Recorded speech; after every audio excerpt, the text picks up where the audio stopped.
Good morning, students. This is chapter 32 of English 2nd, class 7th, present indefinite tense. अब यहाँ से आपके tense शुरू हो रहे हैं, ठीक है। तो सबसे पहले आपका टेंस आता है प्रेजेंट इंडेफिनिट टेंस। पहचान देखिए, इस काल के वाक्यों के अंत में ता है, ती है, ते है, ताहूँ, तीहूँ, तेहो आदि आते हैं। जैसे देखिए, राधिका पत्र लिखती है, तो देखिए इस सेंटेंस के बीच में ती है आया है, हम यहाँ पढ़ते हैं ते है आया है, ठीक है। इनको बनाने के नियम हम पहले नीचे पढ़ते हैं, फिर इनको देखेंगे। सबसे पहले हमारे आते हैं अफर्मेटिव सेंटेंसेस। इनमें भी तीन तरह के होते हैं, अफर्मेटिव सेंटेंसेस, नेगेटिव और इंटेरोगेटिव। अफर्मेटिव यानी जो सिंपल सेंटेंस होते हैं, नेगेटिव में आपका नहीं लगा हुआ होगा, और इंटेरोगेटिव यानी क्वेश्चन, ठीक है, प्रश्नवाचक वाक्य। तो सबसे पहले अफर्मेटिव सेंटेंस पढ़ते हैं। नियम देखिए, वाक्य में सबसे पहले कर्ता, फिर क्रिया का प्रथम रूप और फिर क्रम रखते हैं। सब्जेक्ट आएगा सबसे पहले, फिर वर्ब की फर्स्ट फॉर्म आएगी और फिर हम ऑब्जेक्ट रखेंगे। नोट में क्या दिया है, आई के अलावा एक वचन कर्ता की क्रिया में एस या एस जोड़ते हैं। देखिए अब इसमें आपको क्या है, ही, शी, इट और एक वचन, ठीक है। इसके साथ आप क्या करते हैं, वर्ब की जो फर्स्ट फॉर्म है उसमें एस या ई एस को जोड़ेंगे, और बाकी आपके आई, वी, यू, दे और जो बहुवचन है उसमें एस या ई एस नहीं जोड़ेंगे, खाली वर्ब की फर्स्ट फॉर्म आएगी, ठीक है। वह खाना बनाती है, वह बनाती है यानी इसका मतलब लड़की है, ठीक है, तो आएगा शी। तो वह की होगी शी, बनाने की होती है कुक। तो हमने अभी आपको बताया था कि ही, शी, इट या एक वचन के साथ वर्ब की फर्स्ट फॉर्म में एस या एस लगता है। तो देखिए वर्ब की फर्स्ट फॉर्म क्या, कुक, उसमें एस लग गया। शी कुक्स, और क्या बनाती है, खाना, फूड, शी कुक्स फूड।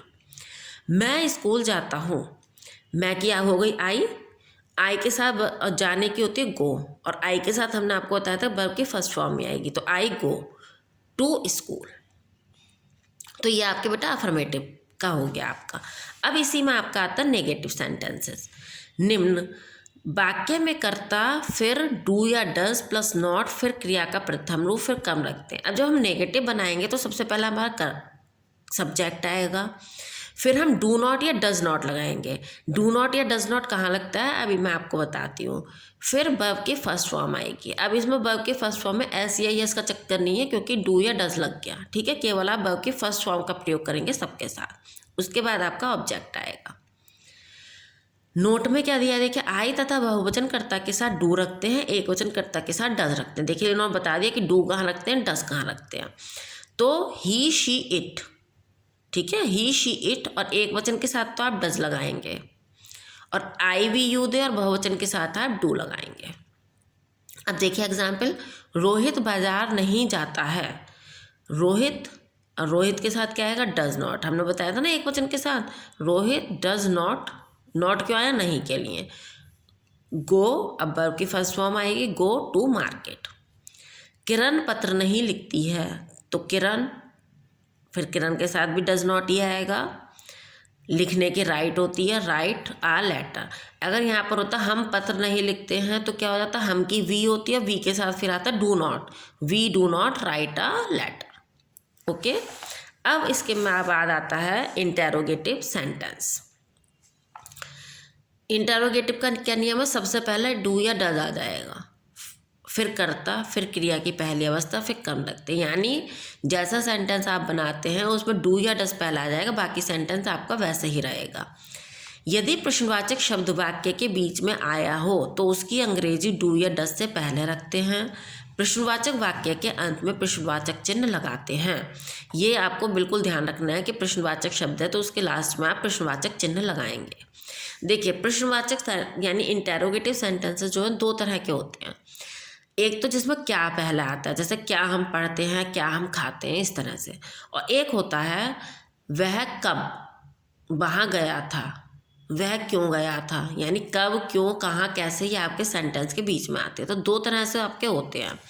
अगर आपका क्या से शुरू हो रहा है तो उसमें तो आप डू डज सबसे पहले लगा देंगे, और अगर उसमें आपका कोई प्रश्नवाचक वाक्य है, कब, क्यों, कहाँ, कैसे, तो उसकी और पहले लगा देंगे, ठीक है। एग्जाम्पल से समझ में आएगा आपको। देखिए, क्या रोहन बाजार जाता है, तो पहला तो आप इसको सिंपल बना लो, ठीक है, कि रोहन, रोहन के साथ डज लगाओगे, ठीक है।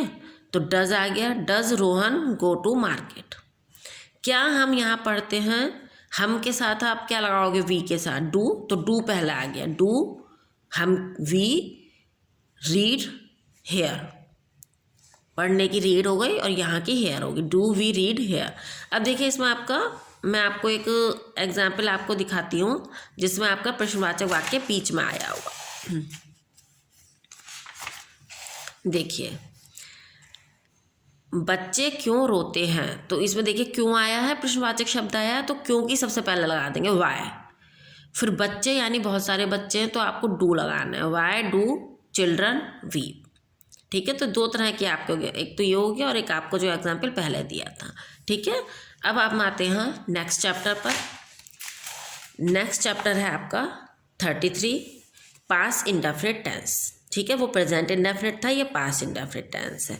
इनकी पहचान क्या होती है, इस काल के वाक्यों के अंत में या, ई, ये, आ, ई, ए, या, ता, था, ती, थी, ते, थे आदि शब्द आते हैं।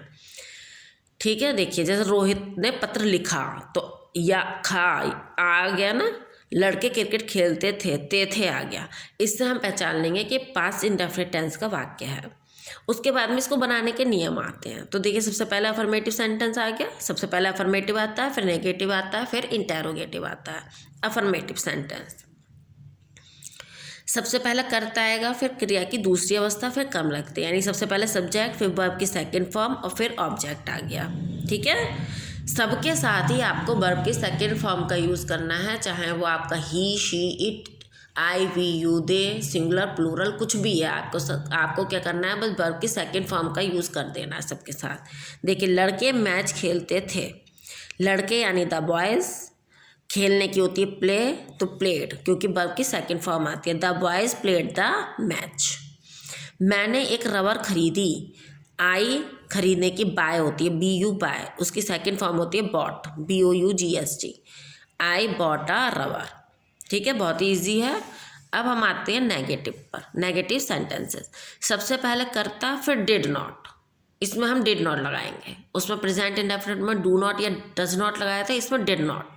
फिर क्रिया की पहली अवस्था, अब डिड नॉट लग जाएगा तो वर्ब की फर्स्ट फॉर्म आएगी और फिर कर्म रखते हैं यानी ऑब्जेक्ट। तो सबसे पहले क्या हो गया, कर्ता सब्जेक्ट आ गया, फिर डिड नॉट लगाएंगे, फिर वर्ब की फर्स्ट फॉर्म लगाएंगे, फिर ऑब्जेक्ट लगाएंगे।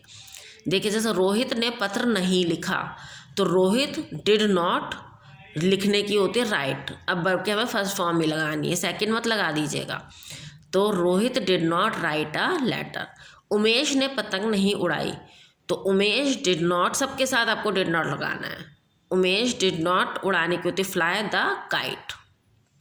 अब हम आते हैं इसके बाद इंटेरोगेटिव सेंटेंसेस पर। ठीक है, इंटेरोगेटिव फिर वही बात है, इंटेरोगेटिव दो तरह के होते हैं, एक जिसमें क्या पहले आता है और एक जिसमें प्रश्नवाचक शब्द पहले आता है। प्रश्नवाचक शब्द यानी कब, क्यों, कहाँ, कैसे, ये सब। ठीक है, सबसे पहले डिड, फिर कर्ता, फिर क्रिया की प्रथम अवस्था, फिर कर्म, फिर प्रश्नवाचक चिन्ह रखते हैं। प्रश्नवाचक चिन्ह लगाना आपको जरूरी है। प्रश्नवाचक शब्द वाक्य के बीच में हो तो उसकी अंग्रेजी सबसे पहले रखते हैं ये। ठीक है, जो मैंने अभी आपको बताया था कि दो तरह के सेंटेंस होते हैं। अब देखिए, क्या तुमने पतंग उड़ाई, ये पहला तरह का सेंटेंस हो गया, क्या सबसे पहले आ गया, क्या तुमने पतंग उड़ाई, तो डिड, डिड हमको सबसे पहले रखना है, डिड आ गया। तुमने की होती है यू, उड़ाने की fly a kite, did you fly a kite. अब देखिए दूसरे तरह का क्या है, मदन ने क्यों पत्र लिखा, क्यों आया ना पहले बीच में, तो प्रश्नवाचक वाक्य बीच में आया है शब्द, तो क्यों की सबसे पहले लिखेंगे, क्यों की होती है वाई। ठीक है, फिर डिड आ गया, फिर आप वैसे बना देंगे, why did Madan write a letter.